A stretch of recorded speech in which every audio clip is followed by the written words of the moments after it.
With so many people struggling to get through everyday life, it's no wonder so many of us are looking for answers. Rabbi Shmuley is the author of Renewal, a guide to a values-filled life, and also a book called The Blessing of Enough, Rejecting Material Greed, Embracing Spiritual Hunger. Rabbi, we always love to have you here with us. My two favorite ladies. It's great to be back. It's good to see you. It's interesting because this is actually, I think, great timing for this book because so many people are struggling with these kind of issues, aren't they? Well, the only values we've heard about in America over the past 20 years is opposition to gay marriage and opposition to abortion. What about the positive values with which we're supposed to live and with which we're supposed to raise our children?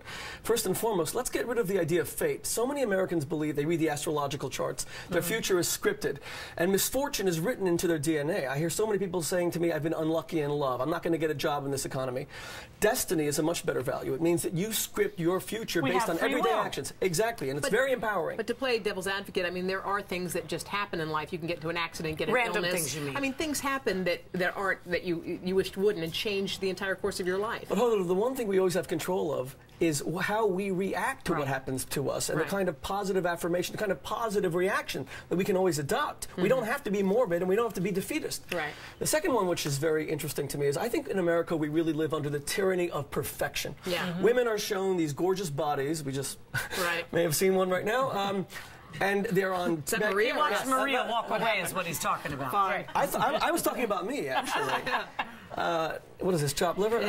And these pictures are on the covers of all the magazines, and the women always feel inadequate as a result. That's why we went makeupless yesterday. I know. I thought that was very brave. Well, that's why I did it today.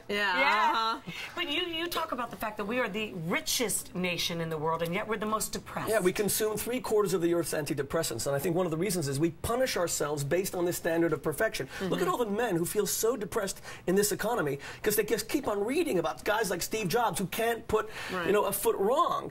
You have to start embracing the idea of struggle. Don't look for that big victory in life where you are a success. Look for the everyday victories. Yeah, that's a good where point. You're engaged in the arena and you feel good about the fact that you're paying your relationships are solid and rewarding. And you choose to do the right. You choose to do the right thing, Kathy Lee, amidst the predilection to do otherwise. But there's the big research that came out, Rabbi, that talked about how this latest generation is the most narcissistic, most self-absorbed, and you see it everywhere. Every day is the Truman Show. I mean, everything I do, I eat, cereal, and I put that up on Facebook.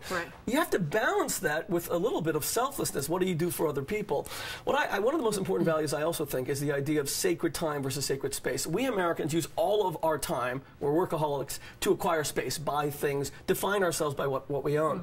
Relationships are built on sacred time. It's about using your property, using all the money you make in order to create special moments. Fly your kids in for a special weekend. Don't worry about what you own. Define yourself not by the quantity in your bank accounts, but by the quality of your relationships. Not what you have, what you are. Correct. Being and not doing. I think one of the interesting things you say is you don't have to be perfect. And no one is. But you make an example of Bill Clinton, who you say he gets up there and people watch him up there and they think if he's talking about a good marriage, you think, well, look at this guy. How can he talk about that if he's had these past indiscretions? Right. What's your answer to that? Well, Hoda, that's one of the greatest mistakes in America. We define hypocrisy as someone who says X and does Y. That's not true. That's inconsistency. Hypocrisy is where you say something and you don't believe it. You're saying it for public consumption. Of course, Bill Clinton believes in being happily married. He may not always follow it because he may not summon the self-discipline or the will.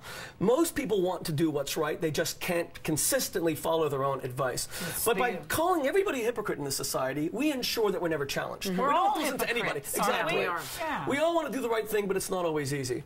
Well, the spirit is willing, but the flesh is weak. That is very... Kathy Lee, what did you have me on for? I mean, this woman is the repository of wisdom. Rabbi Shmuley, thank you so much. Rabbi, all the best with both books. One of them is out now. Thank you. Yeah, Renewal hits stores today, and the other's been out for a couple of months. And I did not dye my beard. Yes, you did. Justin. Still to come. Can a bad boy really change into a family man after this? And our ambushment.